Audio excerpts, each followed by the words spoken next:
जय हिंद। आज उर्दू भाषा के प्रसिद्ध शायर मरहूम दाग दहलवी जी का 189वां जन्मदिवस। दाग दहलवी जी की शायरी इश्क और मोहब्बत की सच्ची तस्वीर पेश करती है।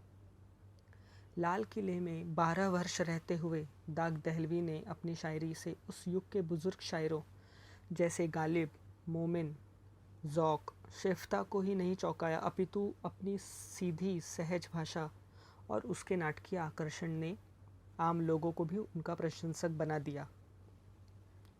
इनकी गज़ल के इस रूप ने भाषा को वह मंझाव और पारदर्शिता दी जिसमें बारीक से बारीक ख्याल के इजहार की नई संभावनाएं थी।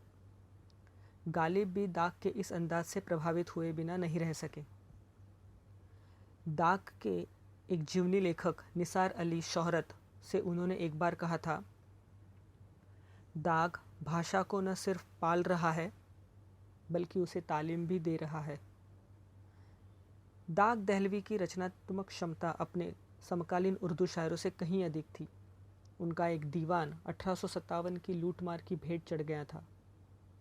दूसरा उनके हैदराबाद के निवास के दौरान किसी के हाथ की सफाई का शिकार हो गया। इन दो दीवानों के खो जाने के बावजूद दाग दहलवी के 5 दीवान गुलज़ारे दाग, महताबे दाग, आफताबे दाग, यादगारे दाग भाग 2, जिनमें 1038 से ज़्यादा गज़लें, अनेकों मुख्तक, रुबाइयाँ, सलाम मरसिए आदि शामिल थे। इसके अतिरिक्त एक 838 शेरों की मसनवी भी फरियादे दाग के नाम से प्रकाशित हुई।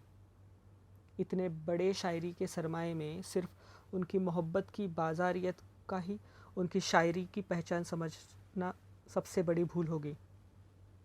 यहाँ तक कि फिराक गोरखपुरी जैसा समझदार आलोचक भी हुआ। इससे इनकार करना कठिन है कि लाल किले के मज़दूरों, कव्वालियों, अय्याशियों, अफीम शराब के रंगरलियों से जिनकी ऊपरी चमक दमक में उस समय की दम तोड़ती तहजीब की अंतिम हिचकियाँ साफ सुनाई देती थी, दाग के बचपन और जवानी के शुरुआती वर्षों में प्रभावित हुए। इस दौर का सांस्कृतिक पतन उनके शुरू के इश्क के रवैये में साफ नज़र आता है।